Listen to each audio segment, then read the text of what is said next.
There's only 4 words. This one's for John. This one's for Pat.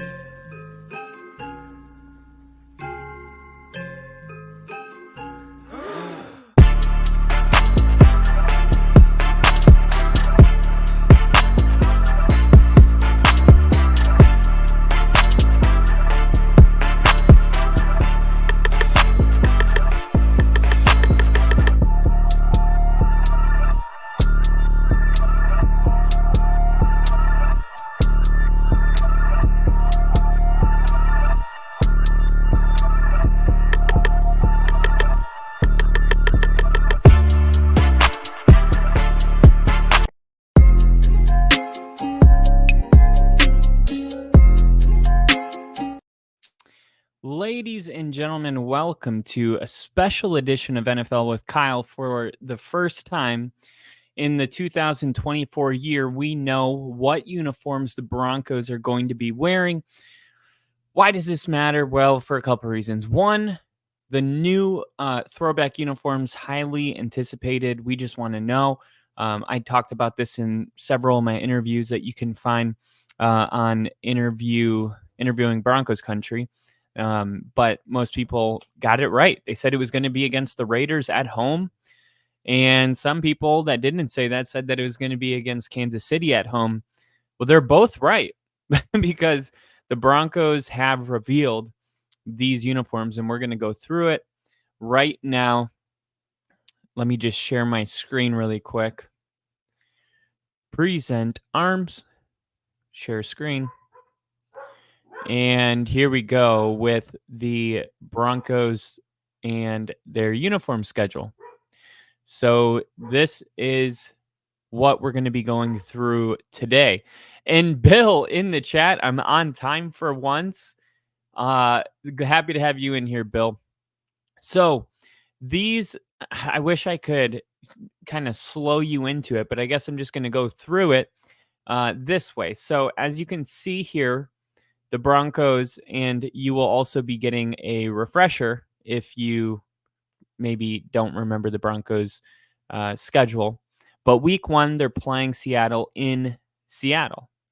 And they're going to be wearing their white uniforms, which is no surprise. Most teams wear their white uniforms on the road, and they wear their colorful uniform at home. But what's different about it is that the Broncos, after playing this the Seahawks, they come home for their home opener, a game that I'm going to be going to, and they decide that they're going to wear their white uniforms again.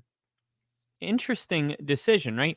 So they're going to wear their white uniforms back to back, and then week 3 they go to Tampa Bay.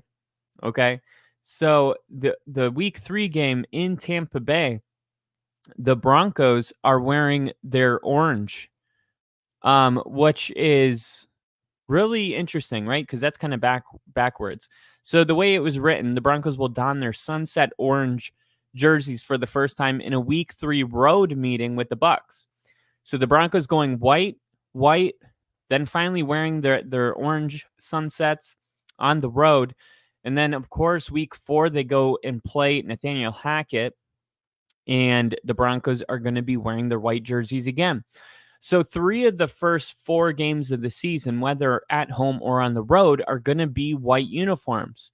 Why? That doesn't seem super exciting, but it actually lines up for a much anticipated week 5 matchup at home against the Raiders, rocking their throwback uniforms. I know I ordered mine in the mail, and I don't know when it's going to get here, to be honest, but I ordered it August 3rd, and I can't wait for it. And then week 8, the Broncos are going to be wearing their orange jerseys. Week 9, Sean Payton returns to New Orleans. That's going to be a good game. Sean Payton returning to the Saints. White uniforms as well. Then week 8, which hopefully will be an easy game against the Panthers. The Broncos are at home, and they're going to wear their orange uniforms. Then they're wearing their white uniforms at Kansas City. And then after Kansas City, the Broncos will be at home against the Falcons. And against the Falcons, they'll wear their orange and then their white uniforms against the Raiders. Now, here's their blue alternative. Let me see what they call it. Week 13. Week 13, Monday Night Football matchup with the Browns. The team will wear its midnight navy alternate jerseys and white helmets for the first time for that Monday Night Football game. So the Broncos are going to be looking pretty dope. I love the white helmets. This is the first time you get the white helmets. And I think the white helmets go best with this combo right here. So week 13's the Broncos. I'm excited to see that. Then week 15, the Broncos are going to be wearing their orange uniforms at home against the Colts. And then they're going to wear their white jerseys in back-to-back weeks against the Chargers and Bengals. Both of those games will be on the road, but then their home closer, we get to see those retro jerseys one more time. The Broncos wear their throwback on week 18. So I will be seeing them in their white jerseys. I really wish I would have been able to see them in these throwback jerseys, but I'm sure it's going to look amazing when they do it. But we're not going to see those until week 5. I don't know if other teams have also released their jersey schedule. Maybe you guys can let me know in the comments if that's happened, or maybe if the Broncos were one of the first to do it. But I always look forward to knowing what jerseys they're wearing when. Maybe I'm just a weird fan. But there it is for you guys. Straight to the point. The Broncos are scheduled to wear its primary orange jerseys against the Buccaneers and home games against the Chargers, Panthers, Falcons, and Colts. The team will wear its white jerseys in a home game against the Steelers week 2, the one I'll be at. And then they'll wear it in the road meetings with the Seahawks, Jets, Saints, Ravens, Chiefs, Raiders, Chargers, and Bengals. So the team is going to announce its full uniform combination with pants and socks during the week of each game. So that's as much information as we're going to get until we are in the week of that game. Bill said, see, this is what sucks. You only get to see the blue ones once, and I only get to see the red ones on the first game of the year and then never again. That does suck. I don't understand why they can't just give the fans what they want. I was going to buy one, and now I'm like, what's the point? Yeah. Well, it's still awesome. I mean, you don't have to be wearing the same jersey, that they're wearing on Sunday. I get your point, but the Broncos only play 2 games in these uniforms, but maybe it's a little different because these uniforms are what the Broncos used to wear all the time. So it's a throwback jersey. It might be a little different than just buying, say the Broncos had an alternative jersey that they could wear once a year. I probably wouldn't buy that if it wasn't a throwback. So we are going to get into some NFL news, and then I'm going to look at the preseason power rankings. So, of course, yesterday we talked about Brandon Ayuk and everything that's been going on with him, and his status is unchanged from what we talked about last night, okay? Despite rumblings that he might soon be traded, the 49ers wide receiver Brandon Ayuk showed up to the team facility per usual today, a day after it was reported that Ayuk was more likely to be traded than remaining on the squad, which is what we talked about yesterday. There's still hope that Ayuk will remain on the team, but it does seem like there's a lot of buzz heating up from other teams. You're hearing Steeler fans say, this deal is going to get done, mark my words. You got Commander fans feeling really good about it. You hear that the Patriots have been in trade talks with Brandon Ayuk. And the real question is, will any of those teams be willing to give up what the 49ers want for Brandon Ayuk? And now here's the part of football that I don't understand. Let's say the 49ers say, we're not trading him for less than a first-round pick, period. And they hang up the phone. and the teams, let's say all the teams get together and they're like, look, we like Brandon Ayuk. We like him a lot, but if we're going to use a first-round pick on him, why not just draft Travis Hunter with our first-round pick next year? He'll be on a rookie contract. We won't have to pay him. So, and then we get to keep our first-round pick. I mean, what if no team is willing to give the 49ers a first-round pick? They're just not. I mean, sorry. Maybe for Justin Jefferson, Jamar Chase, or CeeDee Lamb. That's pretty much it. We're not giving a first-round pick out to Brandon Ayuk. I don't know if a team would, but let's just say for the sake of this conversation that every team does not want to do it. What does Brandon Ayuk then do? He can hold out, and that could cost him a lot of money. But, I mean, the 49ers could just, I don't know. I don't know. That's why I'm bringing this up. Like, if I'm Kyle Shanahan and no one wants to give me a first, it's not like I'm just going to be like, all right, nobody wants you. Let me pay you a record-breaking contract, because it's reported that he wants the kind of money that Tyreek Hill and other guys are getting. And yeah, maybe some people could back that up.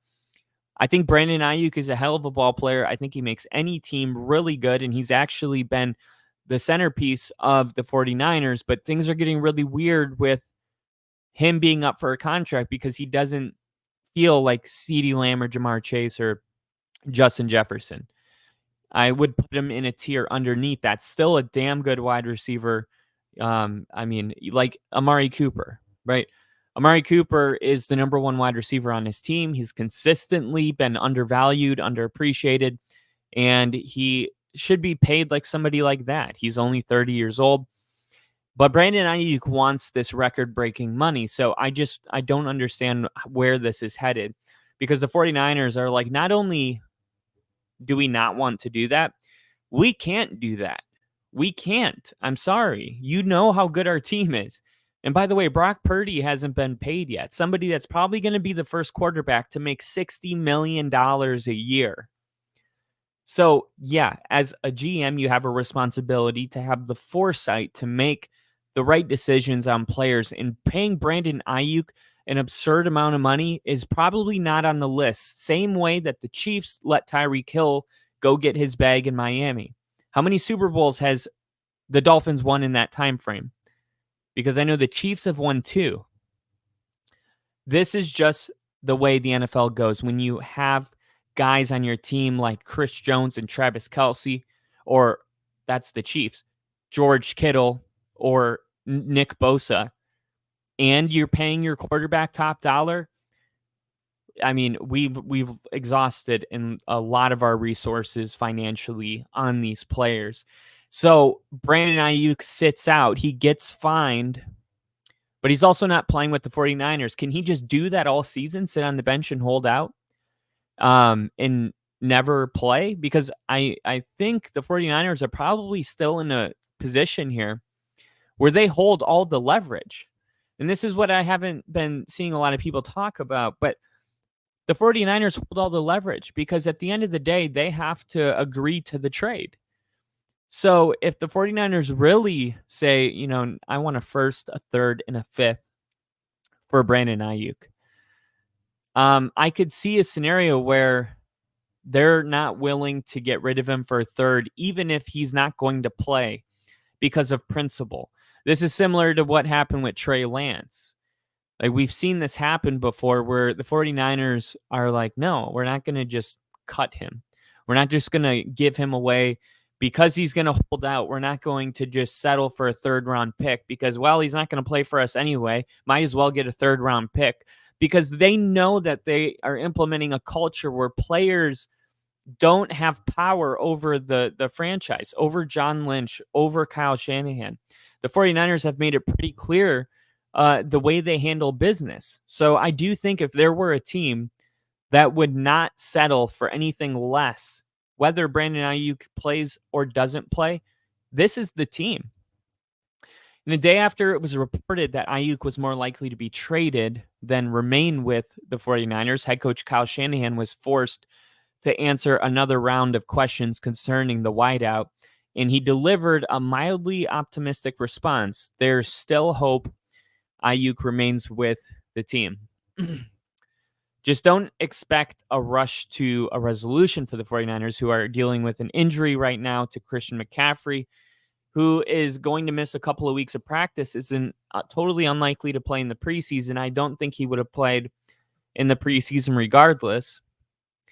But what is really going on with McCaffrey's calf strain and how serious is it is really important, especially because naturally CMC is going to be asked to carry a heavier load should Ayuk not get his situation settled with the 49ers. They asked Shanahan today if the matter needed to be addressed soon, and Shanahan said no. I mean, you want it to be resolved badly, but this stuff takes time. Every day I hope it gets resolved, but I have no timetable on it. It didn't surprise me coming into this.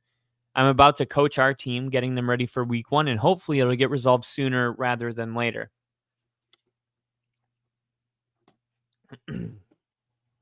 Shanahan refused to get into the specifics of the situation when the reporters pried for more information, but he did add that nothing has changed, effectively refuting all the rumors that Ayuk, who has been a hold-in through all of camp, was all but guaranteed to be heading to the Pittsburgh Steelers via trade. Yeah, I mean, he poured cold water over that whole scenario.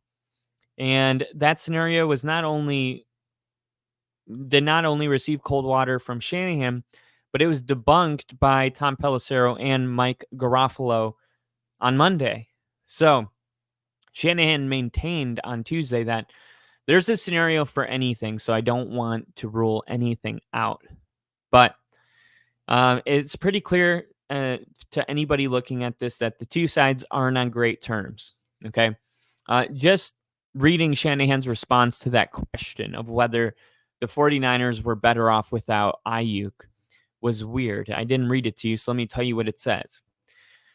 Brandon is a great player, so it's real hard to be better when you lose a great player, Shanahan said. So we got to look at anything. We've got to understand the situation we're in, what that looks like, and that does take time. Hopefully it'll all work out best for him and best for us in the long run. The unfortunate news on Tuesday didn't end with the ongoing Ayuk battle seeming like it was making any progress, at least in my opinion. This whole scenario is also probably affecting Ricky Pearsall, the wide receiver they drafted out of Florida. And maybe they had a little bit of a birdie on their shoulder kind of telling them about this. Maybe that's why Ricky Pearsall was drafted as high as he was. I believe he was in the first round. If not, the very beginning of the second. I think it was a first-round pick. So the 49ers were definitely planning, it seems like, for the worst. And that's what great teams do. But even Ricky Pearsall aggravated a shoulder injury in practice. So Trent Williams right now also remains a holdout. That situation's largely been overshadowed by this whole Brandon Ayuk thing. But don't get it twisted. Like, Ayuk has got to be mad at Trent Williams. Like, bro, I was going to get my money. There's no way that Ayuk is going to get paid before Trent Williams. Trent Williams is going to get paid. Okay. And it just seems unlikely that Ayuk's going to get paid. But man, the 49ers, as good as they are, this is ultimately the hardest part of keeping a roster together. You got too many good players. The Roosters have come home to crow. This was the unavoidable road that the 49ers were headed down by having the type of players that they have. So, I mean, yes, if this whole team gets back on the field, there are legitimate Super Bowl expectations. But guys, this is not June anymore. This is not April anymore. We are in the preseason. We are in August. Week 1 is being game planned for right now. And it does seem that the 49ers are like a couple months behind schedule with all of this stuff. And hopefully it doesn't roll into the regular season if you're a 49ers fan. And Bill says that he's been following the whole thing, and he said that Ayuk wants to go to the Steelers. Why? I have no idea. But they can afford him as they have enough cap space. It's just the picks. Yeah, and also, I mean, it really depends. What deal is Justin Fields on with the Jamie? Could you look that up for me right now? Could you verify the deal? Because let's say they, Russ, I know he's on the 1-year minimum. Let's say that they're going to pay Ayuk. Well, you almost have to say, well, okay, well, then if we're going to pay a wide receiver that much money, then we're banking on Justin Fields on a friendly contract. So I'm curious to know, what is his deal? Is it a 1-year deal? Is it a 2, a 3? That's another thing that they could do, but I just don't know. And Bill said, agreed on Purdy. Dak will get a bag before he's even eligible for a new contract. You can't negotiate with rookies until their 3rd year. Dak will get a deal before then. Yeah, that is true. I got them from Rich Eisen, the contract information. Okay. Maybe I'm just getting different info than you. No. We got the same info. I actually don't have any info. I'm just taking your word for it. I'm just saying logically that the Steelers are in a situation where they can afford Ayuk if they want to, because the scenario that they're in is A, Russell Wilson is going to work. I don't think that's going to happen. B, Justin Fields takes over as the starting quarterback. Okay, well, maybe you can give him like a Daniel Jones type contract if he's like amazing, then they're going to be screwed. But let's be real. Justin Fields isn't going to make the biggest step of his career, like one of the historic steps. He might be like good enough to get a 3-4 year deal, but I think that's kind of the ceiling for this year. So if he does get that type of deal, I don't think it's going to be $55 million a year. I think it's going to be $40 million a year and something like that. And maybe that's what they're thinking. And if Justin Fields doesn't work out, then you're drafting a rookie quarterback, and then you don't have to worry about money as well. So the Steelers, all their options at the quarterback position kind of leave the door open for someone like Brandon Ayuk to get paid. If there was a Brock Purdy looming around the corner, you wouldn't feel the same way. Hence the reason the 49ers haven't paid Ayuk. So for a player as explosive and as dynamic and essential to the 49ers and their whole operation, the McCaffrey news is really, really bad. You're wondering if McCaffrey's going to be able to play week 1. You're wondering if Brandon Ayuk will be there. Last year, Trent Williams missed 3 games, and they lost every one of them.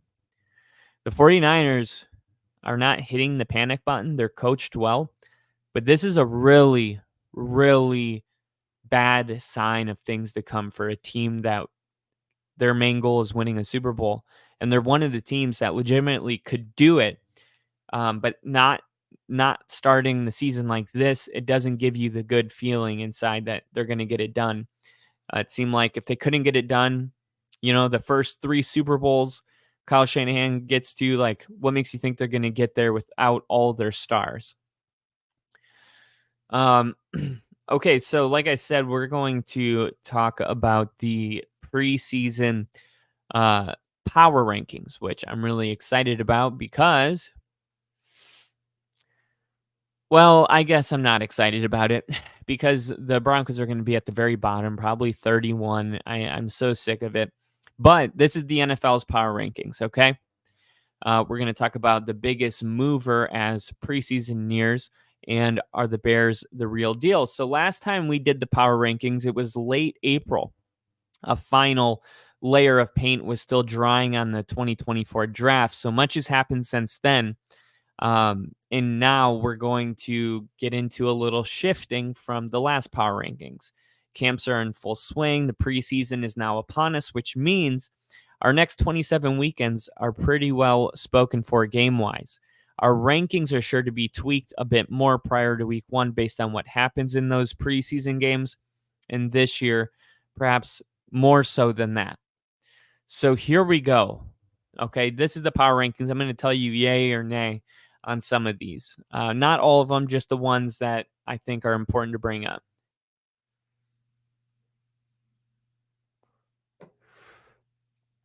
That's crazy. Really quick. Justin Fields' 1-year contract worth $3 million is really interesting because Jared Stidham was even being paid $10 million as a backup. So that is a very small amount of money for Justin Fields, considering where he was drafted and the upside.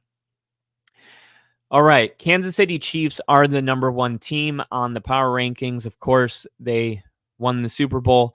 The receiver group was the real issue for most of last season. Now they have Hollywood Brown and Xavier Worthy, who could both play even more pronounced roles if Rashee Rice's discipline comes at some point. But the focus on offense appears to be squarely on the left tackle position, where rookie second-rounder Kingsley Sumateria appears to be getting every chance to win the starting role over Wayne Morris, who had a few starts down the stretch last week. Of course, Patrick Mahomes can offset almost any problem that the Chiefs have. Therefore, the Chiefs are at 1. They're the defending back-to-back Super Bowl champions. Okay. The only problem I have with using last year's best team as a measure of this year is there's like 25% turnover rate on the roster. I mean, it's just a totally different team. Winning a Super Bowl back-to-back is really difficult because you have to win with 2 completely different teams. Sure, you got the pieces there. But if we're going to look at the 2024 power rankings, it was like the top 100. Tyreek Hill at 1, Mahomes at 4. What the hell is that? Okay. If we're going to get so scope locked on last season that we use it to determine where teams are at this season, I think we've really missed the point of this whole exercise. However, Kansas City being at number 1, I will accept because they have Patrick Mahomes. It's just like Tom Brady could, with the Patriots, could have always been at 1, whether they won the Super Bowl or not. Now, number 2 is the team we just talked about, the 49ers, who are in a really bad situation. I won't get into all of that, but I would say right now, the 49ers at number 2 seems a little generous considering everything going on with McCaffrey getting tweaked. Hopefully that does not linger, knock on wood, wherever you may find it, but hopefully that doesn't linger into football, especially if you got him on your fantasy team. I just don't know if I'd have the 49ers this high right now. My number 2 team, call me crazy, but I think it would have to be the Lions. I think the Lions are the second best team in the NFL right now.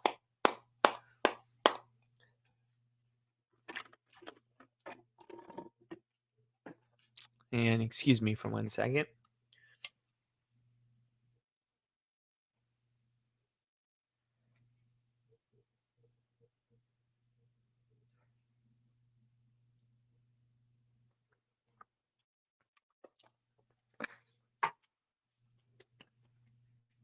All right. I think you got to have the Lions at number 3, but they don't. They have the Baltimore Ravens at 3. Lamar Jackson, MVP last year. They add Derrick Henry, some quality pass catchers. I wouldn't, personally. I wouldn't have him there. I'm sorry. I mean, the Detroit Lions lost the NFC Championship, but the Ravens didn't show up to the AFC Championship. The Lions collapsed, but at least they had a 17-point lead. They at least showed up. They had their worst third quarter of the entire year. But I don't know. I mean, the 49ers were a juggernaut. And the Lions, they were up on them. Honestly, I would have the Lions at 2, and I would have the 49ers at 3.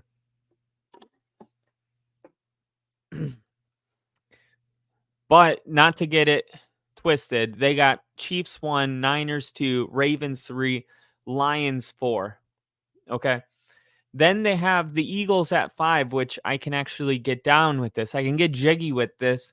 A lot of people, including myself, expecting a really strong season from Jalen Hurts.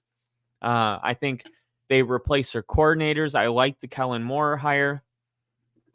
But most importantly, they once again destroyed the draft in the best way possible. They revamped their entire passing defense. I expect Jalen Carter to make a big step, Nolan Smith to get more involved. I think the 49ers, Jalen Hurts was playing injured for a lot of last season. I think you're going to see the 2022 version of Jalen Hurts. And I think the Eagles will be back in significant moments next year. At number 6, they have the Houston Texans. Okay. Yes, I agree. The rookie they drafted, Kamari Lassiter, there's a lot of good news coming out of camp that he's going to work out. There's also been some bad news with Nico Autry being suspended for the first 6 games. If there's a silver lining, it's that those 6 games could look like the easiest patch of a pretty challenging schedule. Yet there are some key swing games during the initial stretch, including the Bears week 2. And like I said, that week 2 game with the Bears, that's really important because the Bears traded the first overall pick to the Panthers, and they ended up getting DJ Moore and now Caleb Williams. But if they would have held on to that, they could have had CJ Stroud. So it's going to be an important game. But like I said, ever since they acquired Stephon Diggs, I think this team has been elevated to Super Bowl status. I picked them to go to the Super Bowl in the AFC. I think there's another team I would have a lot higher on my list that's not even close. We'll get there. At number 7, the Buffalo Bills. Okay. No. No. I'm sorry. Josh Allen's great. I get all that. I think Dalton Kincaid is going to be the biggest jump of any tight end this year. I think he's going to lead the NFL in receiving yards. I like Keon Coleman. I think the Bills will be fine, but there is still a scenario that Josh Allen misses Diggs a little more. There's still questions all over their defense, and the depth on offense is worrisome. I don't see the Buffalo Bills sinking really fast and just disappearing. I think Josh Allen will keep them afloat. But having a quarterback that will keep your nose above water is not necessarily a top 10 team. Now, I would go with the Packers probably here. The way the Packers played, this team is amazing. They have the Packers at 8. There's an interesting debate out there about the wisdom of paying Jordan Love now, making him one of the highest paid quarterbacks after about half a season's worth of top tier production. Like I said, I think it's going to work out personally, but Love can shift that narrative really quickly with a 2024 season that mirrors the second half of last year. The Packers, in my opinion, remain the biggest threat to the Lions, the biggest threat to the Bears, if the Bears want to make a huge step. The Vikings are in a transition period. So I think Green Bay's defense could dictate how far the team ultimately goes. They did revamp with Boston College's head coach as their defensive coordinator. So I like the direction the Packers are headed in. It seems like they just got going late last year. The Cincinnati Bengals at number 9. Jamar Chase has not been practicing as his contract situation remains unsolved, but his absence isn't scaring the writer. If the Bengals can afford that fancy new Taj Mahal of a locker room, then there's certainly enough money in the banana stand to pay Chase appropriately, especially with T. Higgins entering what will certainly be his last year. Promise you that. But still, they're a really dangerous team when Joe Burrow is healthy. Jamar Chase and T. Higgins are both going to be out there. They've added a lot of offensive line pieces. So there's been a lot of buzz, too, about Audrey Lozivius early in camp. So the Bengals could be gearing up for a three-headed monster on the receiving end. Bill says, and the Lions are pissed about it. You should see the fights breaking out at joint practices. Ooh. Where are you seeing that? Is that on Hard Knocks? Or is that on X? At number 10, this is, I don't know about this one. The Dallas Cowboys. Okay. Last year, the writer picked the Cowboys to make the Super Bowl. Through 2 games, the defense looked incredible, and then Trevon Diggs suffered a season-ending injury, and things went a little sideways for the unit at times. But they still won 12 games. Dak Prescott still plays at a high level. Mike McCarthy's still a great coach. The reason I have a hard time about it is just a lack of weapons. The Dallas Cowboys have a lack of weapons. You got CeeDee Lamb, and then you're asking Brandon Cooks to do a lot. Okay? I just don't know if he has that in him or if he can stay healthy for a full season. Dallas, they have but at the same time, it's like, well, they didn't have a ton of weapons last year, but they lost Michael Gallup. Okay. I just don't know how the Cowboys are going to be able to win 12 games this year. I really don't. So I think the Dallas Cowboys could implode a little bit. And you know what's crazy is people are going to blame Dak. And this is the problem with playing in a big market. When you play in a small market, you can kind of hide flaws, right? But when a major market like the Dallas Cowboys, the smallest mistake, I mean, it's all over the news. It makes headlines. Like Trevor Lawrence can make a couple mistakes in Jacksonville and people move on really quick.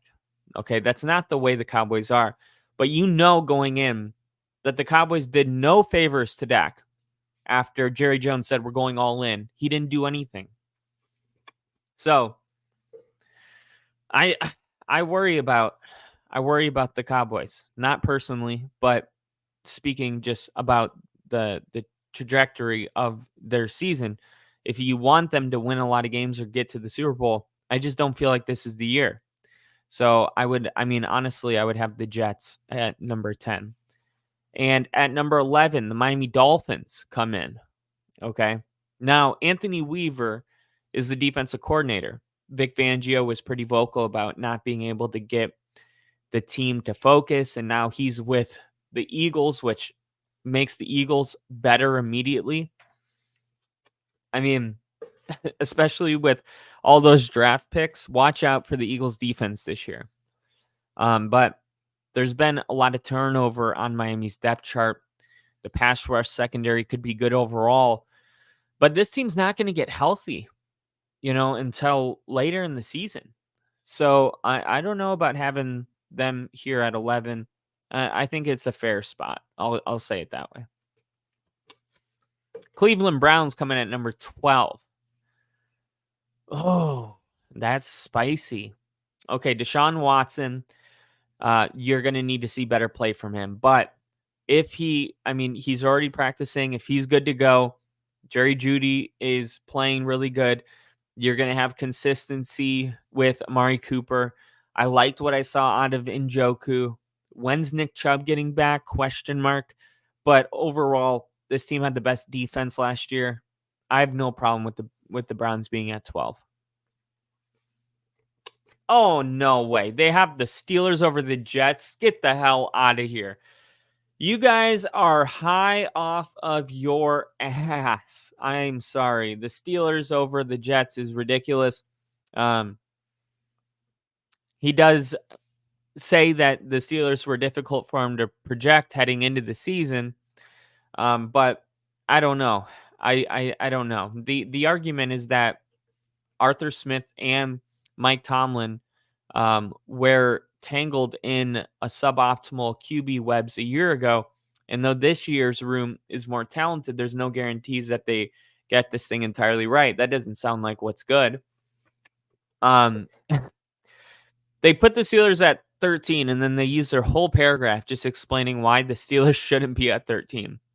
Are the rest of the supporting pieces strong enough for Pittsburgh to withstand more offensive questions? Probably not. They're not going to win the division. They're in the most difficult division. I can't believe the Steelers are at 13. Over the Rams, over the Jets. Now think about that. Over the Jets. Weird. Okay, at number 14, you have the Rams. I would have the Jets all the way at 10. We haven't even gotten to the Jets yet. The depth at corner worries me. On the defensive side of the ball, you lose Aaron Donald. But I like the additions of Braden Fisk and Jared Verse. I like Matthew Stafford healthy. I like Cooper Kupp and Puka Nacua. I love this team. I really do. I think they're going to be a really dangerous team. If you're not predicting them to go to the playoffs, predict them to go to the playoffs. This is a playoff team. They're going to win probably double-digit games this year. The Rams might even be ranked a little too low at 14. At number 15, we finally see the Jets come into the power rankings, which begs the question, why the hell are the Jets considered a middle team, right? 32 teams. We're in the very middle of the league. That's what the Jets are. Okay. Tell me why. Okay. Well, he said putting the Jets here is something of a preemptive move mixed with a correction. I had them too low in the spring. Thus, they moved up. And I believe there's a chance if Rodgers feels good and he's on the same page with his receivers and the run game hums like I think it will, that the Jets will start the season cooking with gas, even with a tough opener against the 49ers. That if I had to tell you right now who I'm taking, it's the Jets. The Jets don't have the same stuff coming out of New York that's coming out of San Francisco. So I think the power rankings are going to change dramatically when the number 15 team beats the number 2 team. Although it will be a tough game, but you're going to see a major shakeup when that happens. The writer says, if you want to label me as a irrational or a Jets hater, I get it, but I've long maintained that the league is more of a fun place when teams such as the Jets are winning. And this season does present an opportunity to cleanse quite a bit from last year's stink. Yeah, I don't know about that. What do you guys think about that? The Jets at 15. Weird, right? Oh, it just got weirder. It just got weirder. The Chargers. Okay. I can get with the hiring of Harbaugh. But there's a lot of work to do on this team. And I do think the Chargers are going to be good right away. I'm just surprised that it's being acknowledged from the outside media. I mean, this is a team with DJ Chark, Josh Palmer, and Ladd McConkey. This is a team that lost all of their significant weapons. This is a team that is banking on Quentin Johnson to step up to the plate after a very disappointing rookie year. This is a division that is with the Chiefs. Now, I think it's going to work out, but it may take more than a year. The Chargers could be a little lower.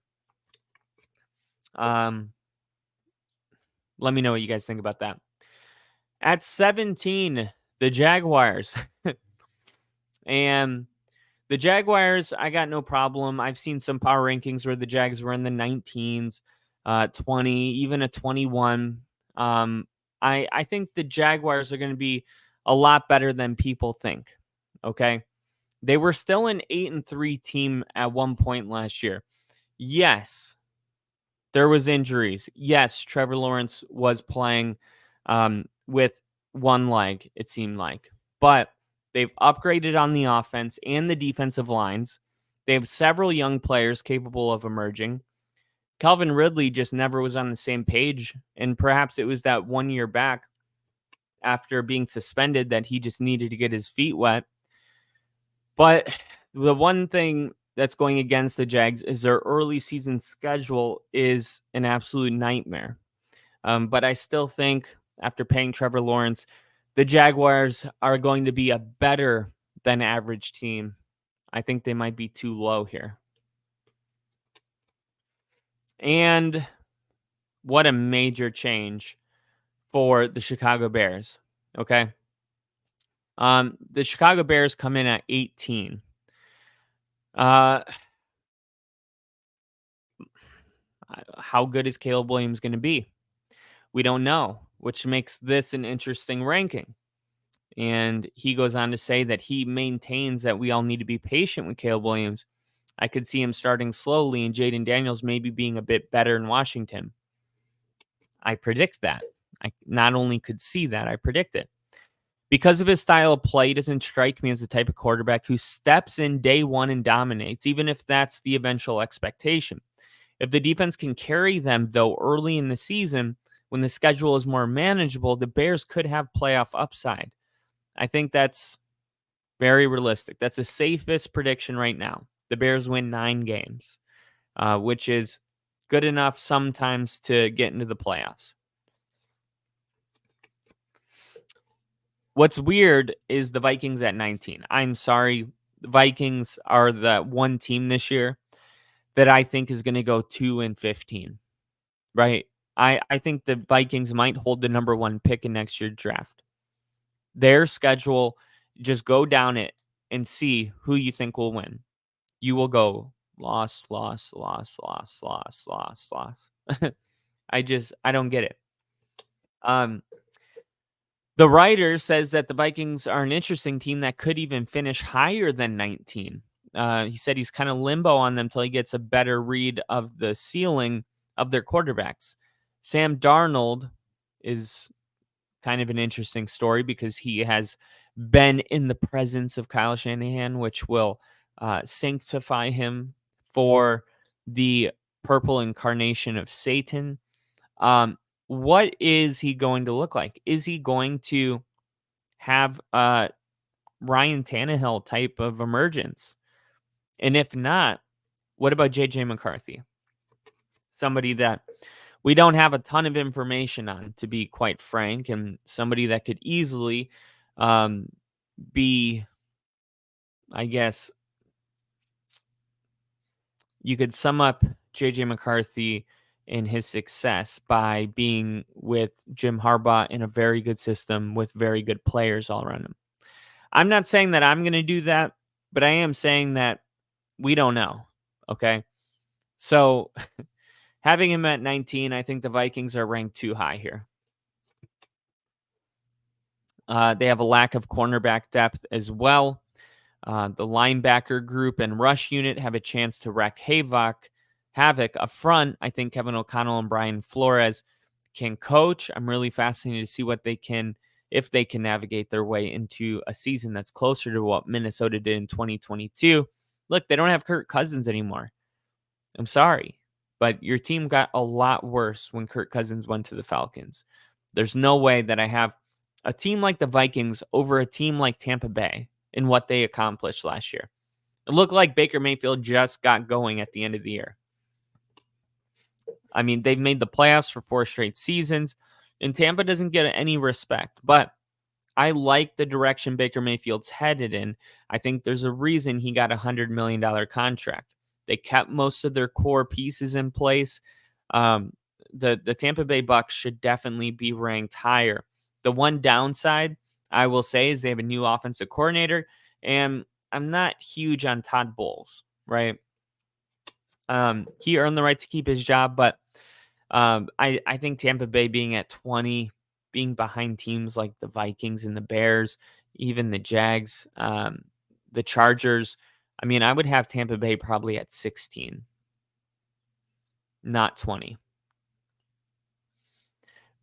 Bill said, if I say anything bad about the Vikings, it will be a karma thing for game one, so I'll refrain. That's funny.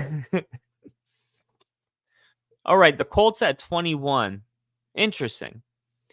He said Colts fans are accusing him of being a Colts hater and they're entitled to their opinions, but he doesn't think it's hating to have some concerns about their wide-eyed optimism. Anthony Richardson has the dynamic ability to elevate his team. Jonathan Taylor is another year removed from an injury.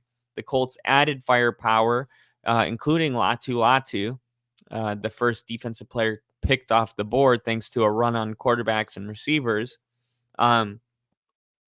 He says all that's pretty legit, but there's a little finger crossing required for it all to happen. I don't know if this squad is truly exceptional in any one element of the game. Solid, sure, but does it have some real juice? If Richardson stays healthy, yes. If either misses, talking about Latu and Richardson, if either misses notable time, Richardson more so, obviously, I'm far less encouraged. The AFC South is better than I think he gets credit for. I agree.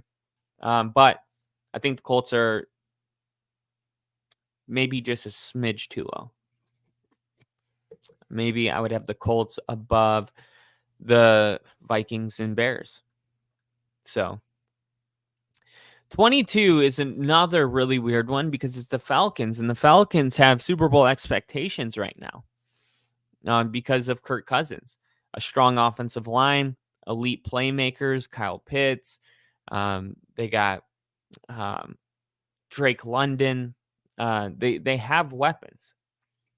There's another receiver. I'm blanking on his name right now, but Atlanta, the one thing that is bad about them is that they were pretty bad in the red zone. Atlanta ranked 29th overall in efficiency and ended the year as the only team to convert less than 50% of goal-to-goal situations.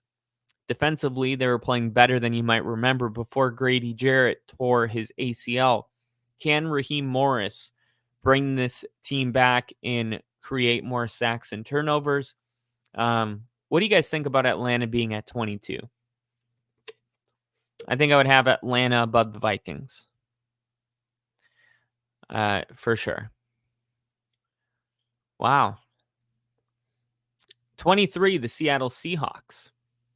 McDonald must whip into shape a defense that was coming on last October before melting thereafter. It's pretty much a refresh, even with plenty of returning pieces. The front and the secondary have loads of potential. If the defense comes together, this low ranking will blow up in my face. Seattle Seahawks at 23.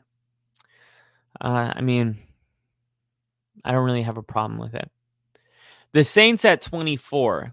Okay, the Saints were actually better than their 9-8 record, such as their overall plus 75 point differential and head-scratching 3-6 mark in games decided by 8 points or less. One counter to those figures is that they faced one of the league's weakest schedules. Derek Carr finished 2023 on a mini tear, yet it wasn't enough to prevent an offensive coordinator change. Entering year 3 at the helm with the sub 500 mark, Dennis Allen, how has that guy kept his job? I think it's a matter of time before Dennis Allen is gone, probably the end of this year. But they did make some high reward additions like Chase Young. So I don't know. I think the Saints are too high at 24. I would have them lower. And then 25, you have the Raiders. Okay. We have hit that tier of teams that you just really don't know how they're going to work. But there is a couple exceptions. So the Raiders, I understand the Raiders being at 25. They have a true wide receiver. They don't really know who their quarterback's going to be, though. Aiden O'Connell and Gardner Minshew, we just heard that both of them are going to play an entire quarter in preseason. That'll ultimately determine that. But still, I mean, what's the upside with Gardner Minshew? 9 wins. I think 25 is fair.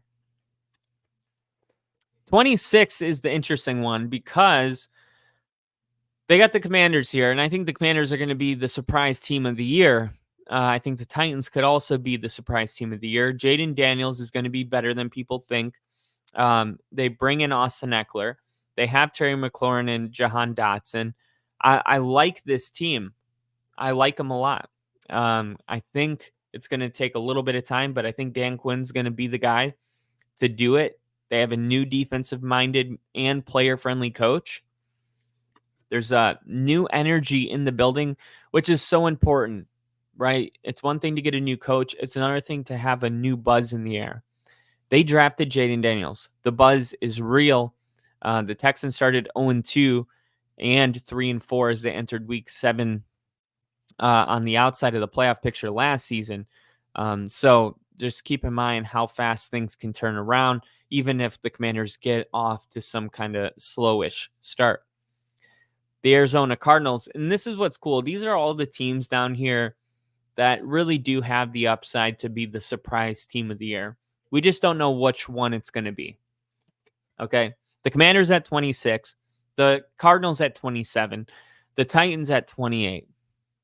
Okay. Those 3 teams, I think any given one of them can be in the top 15 by week 8, depending on how they start the season.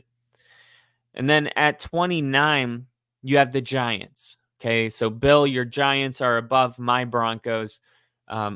Hopefully, you're happy about that.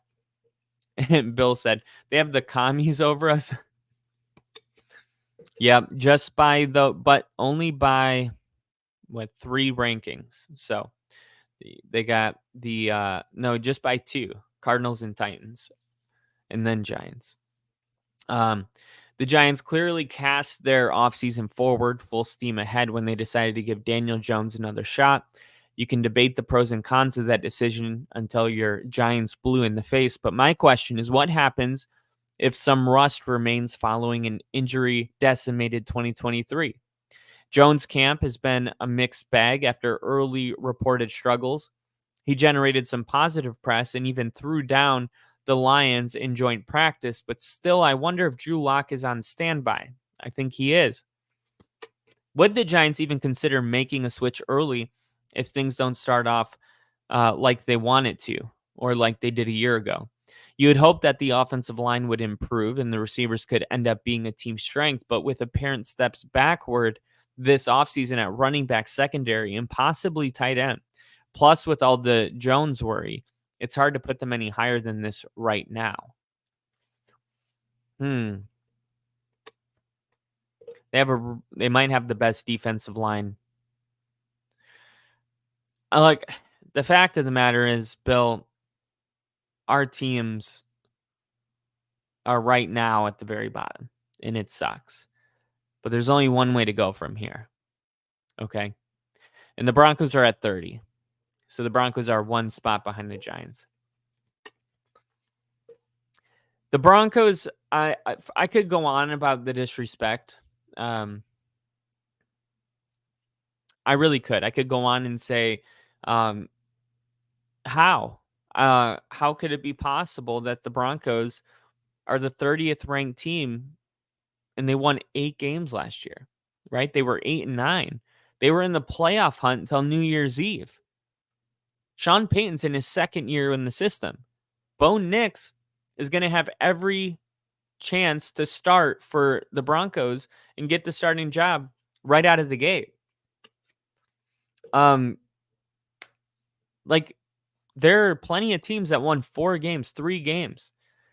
Bo Nix is the most pro-ready quarterback coming into the league based on starts and the different coordinators he's played with.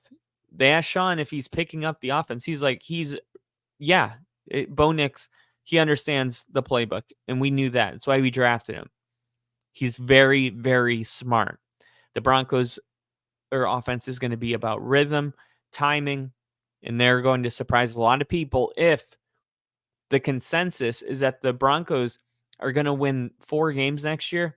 You guys are in for a surprise. When has Sean Payton ever won 4 games? Sean Payton proved last year that his floor is about 8 wins. 8 wins might not be a top 10 team or maybe even a top 20 team. But 30 seems criminal, in my opinion. I think the writer of this article is vastly underestimating this team's potential in their upside. As much as he says that he respects Sean Payton's coaching ability, the ranking says otherwise. At number 31, they have the New England Patriots. And Bill said, it actually made me happy to hear that Nix was doing better than May. Yeah, me too. Me too. Drake May has reportedly struggled, and it's not a shock to anybody because he was always a project coming in. Jacoby Brissett is going to hold down the starting job. The offense is concerning. I like Jalen Polk. He's made some early noise in camp. The guy that I've been telling you is going to be really good that was drafted, I think, in the 5th round is Javon Baker. And I'm seeing here that he's made some noise early in camp. I remember I said when I was doing this with Rick, when we did the AFC East, the division breakdown of the AFC East, I said, in a couple weeks, you will know who Javon Baker is. Here we are, and Javon Baker has made some noise in camp. He's just way too athletic to not. I mean, he was on Ed Friedman's freak list, top 50. Just look him up if you don't know who Javon Baker is out of UCF. There are speed and depth questions in the other skill positions, hence the reason the Patriots were one of the teams acquiring of Brandon Ayuk. Christian Barrymore was diagnosed with blood clots for a long time. They could be without him. There's also been camp drama around Matthew Judon, who's practicing, but he's seeking a new contract. So there's a lot on Gerard Mayo's plate right now. I think the Patriots being at 31 is fair. They have an entire rebuild going on right now. Drake May is not pro ready. That's the difference between Drake May and Bo Nix. And Gerard Mayo, no offense to him, but he's not Sean Payton either, right? So if you had to guess what kind of coach is going to get the most out of a young quarterback, is it going to be someone that was a linebacker or someone that was a quarterback? Not a trick question. And then at 32, we have the Carolina Panthers. And Bill, you got it. You got it right. All we can do is prove them wrong. Look, it's nice being on the mountaintop, but there is something fun about being all the way down here too. And the Panthers are the team that are on the very bottom, and it feels like it's become a tradition because I think this team is generally ranked 32 in the last couple of years. So Bryce Young is the clear and obvious source of a potential improvement in the team. I don't think it's going to happen. Personally, I like the moves they've made. Trading Brian Burns is going to hurt the pass rush. But they did bring in some other players. Ikem Ukawunu. I tried. Jonathan Mingo. Reportedly, they started camps on a high note. But I don't know if they did enough to be a true contender, even with the moves that they did make. I know they added George Pickens as well. I think that's a good move. I feel like they're in the right direction. They're adding good players, but I don't have a problem with Carolina being at 32, personally. So those are the power rankings. Let me know if you guys agree with them, if you don't agree with them, but Really interesting stuff. Broncos all the way down at 30, Giants at 29, Chiefs at 1, and 49ers at number 2. And then I just wanted to give some quick news. Ex-Dolphin offensive lineman Connor Williams, who is also a Bronco at one point, signs a 1-year, $6 million deal with the Seahawks. Pickett, this is interesting. Pickett may be losing QB2 position to Tanner McKee. Tanner McKee's getting more reps with the second team, and this is what Moore said Tuesday. Tanner's doing an awesome job. Kenny's doing an awesome job too. Really two independent things. It's not necessarily that they're associated with one another. I think both of those guys are having really good camps. So something to keep in mind, Kenny Pickett said that change is good. Well, there might be more change coming around the corner. But I was like, who is this guy? Who is Tanner McKee? I don't believe that I have any idea who he is. So Tanner McKee, for those of you that want to know, played college football at Duke, I believe. PFF actually ranked Tanner McKee as the third best QB in the 2023 draft class. Very high on Tanner McKee, having him right below Bryce Young and CJ Stroud. This was an article that came out June 3rd of 2022. He went to Stanford, not Duke. So this was obviously June in 2023. So a lot changed because he didn't have the kind of year in 2023 to maintain the hype. But that's who he is. Like, he's had those expectations. Bryce Young, CJ Stroud, Tanner McKee. He lost it, but he had it, which says a lot about him, right? A lot of players that you don't know were never predicted to be that good. So I like his chances. I really do. I like his chances of getting the QB2 job. The speculation surrounding him is that he might be that guy for the Steelers. Or not the Steelers. I'm so used to Pickett being a Steeler. For the Eagles, which is important because Jalen Hurts runs a lot. He gets a lot of, I don't want to say a lot of injuries, but he gets banged up. And Pickett transitioning to a new team, a new scheme, trying to grow in a new offensive coordinator system, and also having to remove the terminology that, and the schemes from his past teams. I mean, he said it himself that that's been the most difficult part of the process. So I don't think that would be the craziest thing. I really don't. And Bill said, no more good Eagle players, please. I don't need it. Don't worry, Bill. He won't be on the field. You won't see him on the field. But something to just, little information for you guys. And then the Pats head coach, Rod Mayo, he addresses the Brandon Ayuk rumors by saying, I know what you all want to know. One thing I did learn from Bill is I don't talk about players on other teams. So let me go ahead and say that now. I remember as a player, I appreciate that. I appreciated that the only opinions that mattered were inside the walls. So I'm still trying to apply that now going forward. And there you go. I mean, somebody that played for Bill Belichick, coached with Bill Belichick, now head coaching. He has that Bill Belichick. Some of that stuff's going to stick, including trying to pull information out of him. He will not give you any information, and he will be channeling his inner, I would call it Bill Belichick, but it's Gerard Mayo.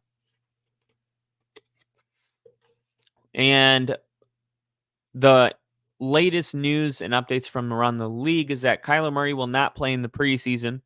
Head coach Jonathan Gannon announced. Rashad Bateman was injured at practice on Monday, but it's not serious. Bryce Young will not play in Thursday's preseason opener against New England. Dave Canales announced. And Caden Stearns was released by the Broncos, our safety out of Texas, who I was surprised to hear this. And he was claimed by the Panthers, who also have the linebacker. I'm blanking on his name. The Broncos had to release one of their linebackers, Josie Jewell. There it is. So Josie Jewell's played with Caden Stearns. I think this is a really good fit for him.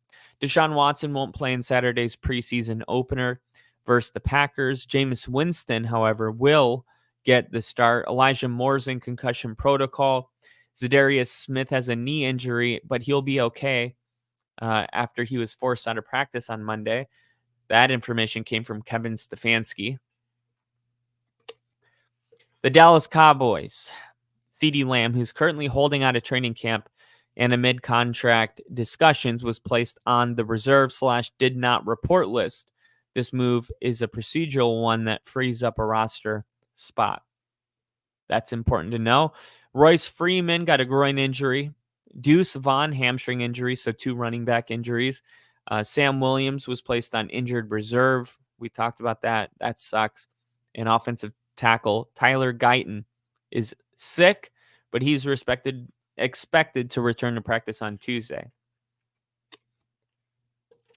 Terrion Arnold, some people thought was the best corner in this year's draft, has cleared concussion protocol and will be returning to practice. Emmanuel Mosley is out indefinitely with a pectoral injury. Kevin Zeitler, shoulder, not practicing, but it's not long-term. And Malcolm Rodrigo is not practicing due to a minor injury. Jordan Love will be playing in Saturday's preseason opener. There you go. Tune into the Packers game against the Browns. Christian Watson will be okay after a collision that happened during Monday's practice. And Jordan Morgan left practice on Tuesday due to an apparent injury. We'll keep you up to date with that. Let's see what else is important. Puka Nacua has a knee injury, and it's considered week to week. Not good. It will not but they said it will not affect his availability for the team season opener. But that kind of makes it final that Puka Nacua won't play in any of the preseason games. Connor McDermott is expected to sign with the Rams. Is he related to Sean McDermott? Jamie, can you look that up? Connor McDermott is an offensive lineman. Connor McDermott. He just got signed by the Rams. Jacoby Brissett will start Thursday's preseason game. Drake May will be seeing his first NFL snaps on Thursday as well, so that'll be fun to see. Daniel Jones playing in Thursday's preseason opener against the Lions is yet to be determined, Brian Daboll said on Tuesday. And yes, he is an offensive tackle, but is he the son of Sean McDermott? Cam Jurgens for the Eagles was seen on the practice field on Tuesday. He left practice early yesterday. Chauncey Gardner-Johnson has a shoulder injury. He was not seen at practice. The Steelers linebacker Alex Highsmith suffered a groin injury. We talked about the 49ers, Christian McCaffrey. He has a calf strain and will likely force him to miss a couple of weeks, but it's not considered a long-term injury, hopefully. Ricky Pearsall aggravated a shoulder injury. Elijah Mitchell is dealing with a hamstring. So, in their punter, Mitch Wishnowsky, has not been practicing due to knee irritation. Knee irritation. Jordan Whitehead for the Tampa Bay Bucks has a quad injury. He remains out of practice. Jaden Daniels will start in Sunday's preseason opener versus the Jets. So, and Bill's got some information for us. His older brother, Kevin McDermott, also played college football at UCLA. Doesn't say anything about his dad. Okay, then, yeah, if you can't find it, then it's probably not there, because I would imagine that would be very top of the list thing. But, yeah, those are your weekly news roundup the latest league updates from Tuesday, August 6th. We went through the power rankings that the NFL has put out, and we opened by looking at the Denver Broncos uniforms that they will be wearing for every single game. So if you're a Broncos fan, definitely check that out. And as always, please like this video if you enjoyed it. And of course, you can follow me at Kyle Kitzman on YouTube and NFL with Kyle on X. And we will be doing another episode very shortly. But I wanted to thank Bill and Nash for being here in the comments today. And I can't wait to see you guys on the next stream. Enjoy your Tuesday night. I'm going to eat some good food and relax. And I'll see you guys tomorrow. Thanks for watching.